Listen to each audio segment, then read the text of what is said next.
দেশে হোক বিদেশে হোক একটা সাকিব খান ফিল্ম ইন্ডাস্ট্রিটাকে ধরে রেখেছে। জিৎ যে বললো এখানে বাজার খোলা আছে, সবাই আসতে পারে, এটা কিন্তু মন থেকে বলে নাই। বাংলাদেশ চিনে সাকিবুল হাসান আর সাকিব খানকে দিয়ে। বাংলা ফিল্ম ইন্ডাস্ট্রিতে সাকিব খান নাম্বার 1। ও রে, সেই সেই সেই হাসান জাহাঙ্গীর ভাই, সেই বাংলাদেশে এরকম সত্য কথা বলার মানুষ খুব কমই রয়েছে। খুব ভাল লাগছে ভাই, খুব ভাল লাগছে। আপনাকে সাকিবিয়ানদের পক্ষ থেকে আমি ওয়াসিম ভাই আপনাকে সেলুট জানাচ্ছি। দারুণ ভাল লাগছে হাসান জাহাঙ্গীর অকপটে শাকিব খান, ওপার বাংলা সুপারস্টার জিৎ, বিশ্ববাজারে বাংলাদেশের সিনেমা, তুফান এবং সামগ্রিক বিষয় নিয়ে যে কথাগুলো বলেছেন আমার কাছে দুর্দান্ত লেগেছে। ভাই আমি মুখে কিছু বলবো না, হাসান জাহাঙ্গীর ভাইয়ের বলা কথাগুলো আগে আমি আপনাদেরকে শোনাতে চাই পুরোটা। ভিডিও শুরুতে তো ভাই মাত্র টিজার দেখছেন, এবার চলেন আপনাদেরকে নিয়ে ট্রেলারটা দেখি, সাথে পুরো সিনেমাটাও দেখি। মানে এবার তুফান সিনেমা না ভাই, তার বক্তব্যের সিনেমা।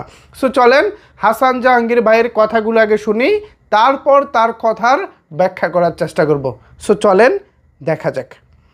তো কিছু বিষয় আছে, দেখেন তুফান নিয়ে যে আজকাল যে প্রশ্ন উঠছে, আপনার সন্তানকে আপনি যদি গলা টিপে মেরে ফেলেন তাহলে কি দাঁড়াবে?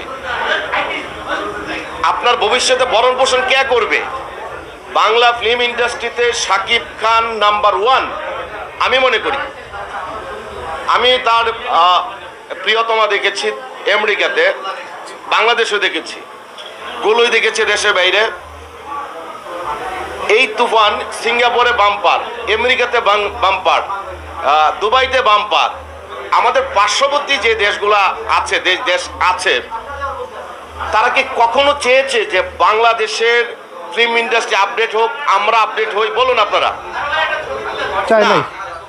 তারা হয়তো ওই রকম চাইলে আমরা আরো এগিয়ে যেতে পারতাম। আপনি দেখেন গতবার কিন্তু সুড়ঙ্গটা ইন্ডিয়াতে রিলিজ দেওয়া হয়েছিল, বাংলাদেশে ভালো চলেছে, ইন্ডিয়াতে চলে নাই, বিকজ অফ পাইরেসি।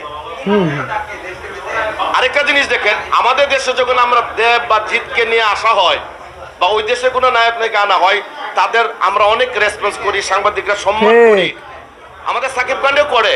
বাট এই যে দেবের একটা খুচা আপনারা টের পেয়েছেন, জিৎ যে বললো এখানে বাজার খোলা আছে, সবাই আসতে পারে, এটা কিন্তু মন থেকে বলে নাই। মুখে বলছে সাকিব সুপারস্টার, বাট মন থেকে চাচ্ছে না।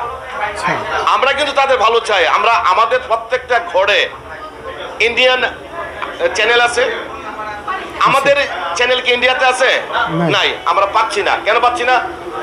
বন্ডিংটা আমাদের মধ্যে দূরত্ব আছে। আমরা ভালোবাসি মন থেকে, ওরা মন থেকে ভালোবাসে না, ভালোবাসে উপর থেকে।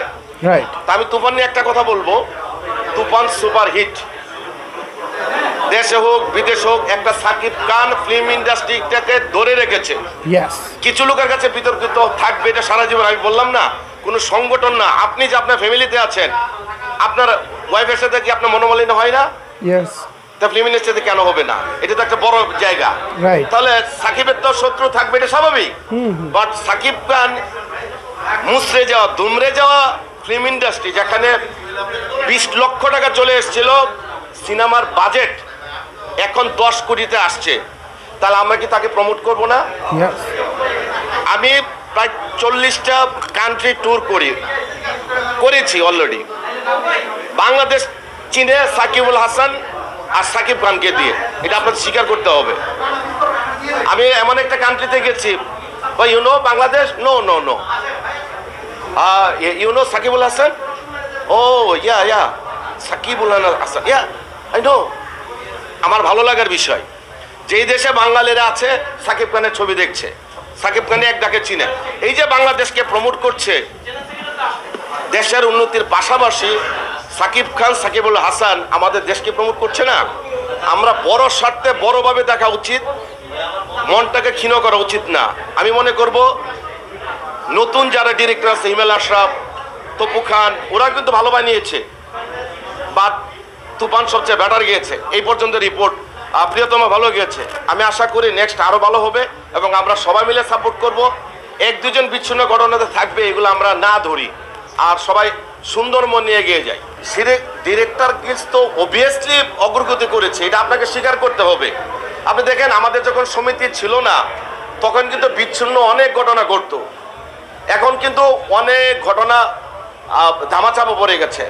একজন নির্মাতা যখন মনে করে যে আমি কোনো শিল্পী পেমেন্ট দেব না, শুটিংয়ে লেটে যাব, প্রডিউসার ধরা খাক, এটা তার বিষয়। এখন কিন্তু এগুলো হচ্ছে না, বিকজ অফ ডিরেক্টর গিল্ডস সমিতি।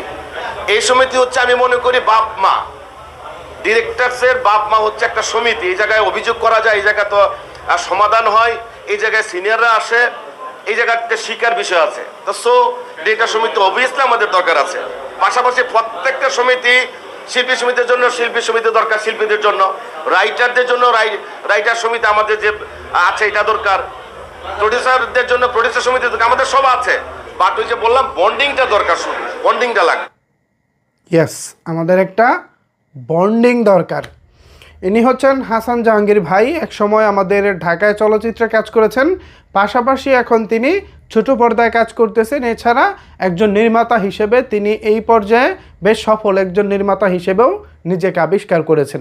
খুব ভালো লাগলো হাসান জাহাঙ্গীর ভাইয়ের কথাগুলো, একেবারে পয়েন্ট টু পয়েন্ট। শাকিব খানের তুফান, কলকাতা সুপারস্টার জিতের শাকিব খানকে ইঙ্গিত করে বলা, বাজার খোলা আছে। পাশাপাশি ওপার বাংলায় আমাদের সিনেমা ওভাবে গ্রহণ না করা এবং ওদের নাটক সিনেমা আমাদের এখানে ঘরে ঘরে গ্রহণ করা, এরকম নানা বিষয় কিন্তু এখানে হাসান জাহাঙ্গীর ভাই তুলে ধরেছেন।